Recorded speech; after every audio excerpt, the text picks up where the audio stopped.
What are herpes on lips? Herpes on lips, also known as herpes labialis, is a viral infection. In the majority of cases, it is caused by the so-called herpes simplex virus 1, HSV1, but also can be caused by the herpes simplex virus 2, HSV2. Patients with herpes on lips typically have one or more painful blisters on the lips area. Most people get infected with the herpes simplex virus 1 in childhood. The virus is usually transmitted through saliva. In the majority of cases, no symptoms occur during this initial transmission. After infection, the virus remains in the nervous system. Stress and other triggers can lead to the virus reactivating, which then leads to an outbreak of the blisters. These outbreaks can recur over a lifetime. By the age of 40, more than 90% of all people are infected with the virus. However, many infected people never have an outbreak. Although herpes on the lips is contagious and painful, it is usually a harmless infection.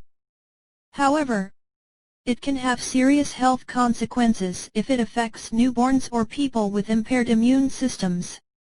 If you think that you might have herpes on lips, you can try using Ada app to find out more about your symptoms. What causes herpes on lips? The viruses that cause herpes on lips are very contagious. The entry port is usually the mucous membrane of the mouth. But the virus can also enter the body through a small wound. Transmission can occur if you come into direct contact with a herpes blister or the saliva of someone who currently has a herpes blister. You can also get infected if you share dishes, cutlery, towels, cosmetic tissues, toothbrushes, toothbrush holder, or razors with someone who currently has herpes on lips. The people most at risk are those who have a family member or intimate partner with a cold sore outbreak. Since both herpes simplex viruses 1 and 2 can cause both herpes on lips and genital herpes at different frequencies, it is also possible to become infected during oral sexual intercourse if there is mucous membrane contact with an affected person. After the virus has usually persisted for a while in the affected person's nervous system without causing discomfort, certain factors can lead to reactivation and then to an outbreak. These factors include fever, menstruation, sunlight, upper respiratory tract infections, injuries, emotional stress, weakened immune system, certain medications. What are the symptoms of herpes on lips? The typical symptoms of herpes on lips are itching and tingling, followed by painful blisters on the mouth and lip area, from which encrusted wounds eventually develop. The symptoms can last up to 2 weeks. During the first episode of herpes on lips, the blisters can be very painful and can also be accompanied by fever, muscle pain, and swelling of the lymph nodes in the face and neck. An outbreak of herpes on lips typically occurs in several stages. Prodromal stage. This stage lasts about 1 to 2 days. The affected person initially only notices a tingling sensation and possible redness at the site where a blister will form. The blisters in herpes on lips can occur again and again in the same place. If treatment is already started at this stage, the entire duration of the outbreak can be shortened. Blister stage. This stage lasts about 2 to 3 days. 1 or more blisters appear on and around the lips or more rarely around the nostrils. The appearance of blisters is usually accompanied by slight pain, which can be intensified by speaking, laughing, or eating. Weeping stage. This is the most painful stage. It lasts about 1 to 3 days. The blisters rupture and a clear fluid emerges. Crusting stage. This stage is where the bubbles crust and form scabs on the surface. This often leads to itching, and as a result, this stage is often described by those affected as the most unpleasant stage. Healing stage. This stage is where the scab and crusted areas fall off. Small, temporary scars can develop until the skin has completely healed. Good to know. Herpes on lips are contagious during all of these stages. However, the greatest risk of infection is during the third stage. The outbreak of herpes on lips usually disappears by itself.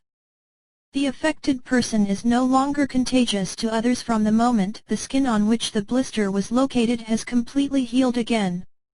If you are not sure if this matches what you've been experiencing, check your symptoms with ADA. How are herpes on lips diagnosed? The diagnosis is based on the symptoms and appearance of the blisters. The examination of the fluid or a tissue sample from a blister can be used to confirm the diagnosis of the herpes virus. However, this is usually only the case if the diagnosis is unclear or if other causes are also likely. With people with a weakened immune system, the diagnostic measures may also need to be more extensive. What is the treatment for herpes on lips? Herpes on lips can usually be treated quite easily, especially if the treatment is started immediately after the first signs appear. There are several factors that determine the exact type of treatment, which are: is it a pronounced initial infection or a usually milder reactivation? Does severe pain or fever occur? How regularly do the symptoms occur? Does the affected person have a general immunodeficiency? The treatment differs depending on these considerations.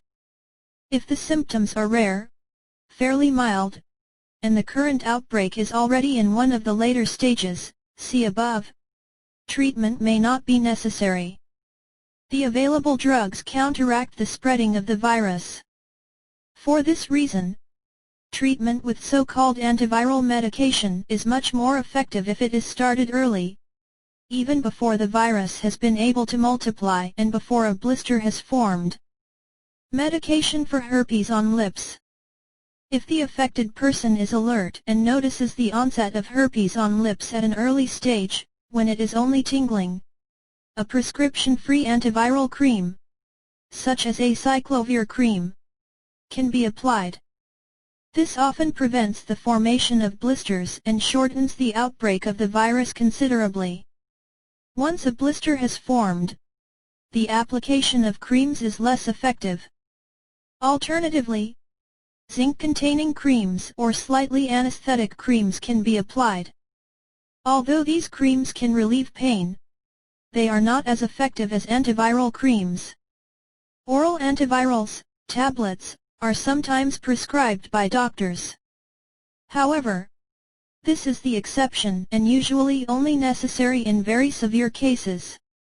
Since it is the same group of active ingredients as in antiviral creams, antiviral tablets are also much more effective if treatment is started during the prodromal phase, see above. However, if a patient has already developed blisters, doctors may prescribe oral antivirals in certain cases so that the patient can take them to prevent future outbreaks. There is some evidence that oral antivirals may be most effective when prescribed in cases where a patient's cold sore has a known trigger, such as strong sunlight. In such cases, an antiviral tablet may be taken immediately after the person has been exposed to the trigger.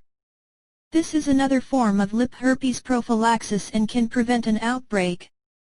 There is no evidence that the combination of oral antivirals and antiviral creams reduces the duration of an outbreak more than the use of only one of the two preparations.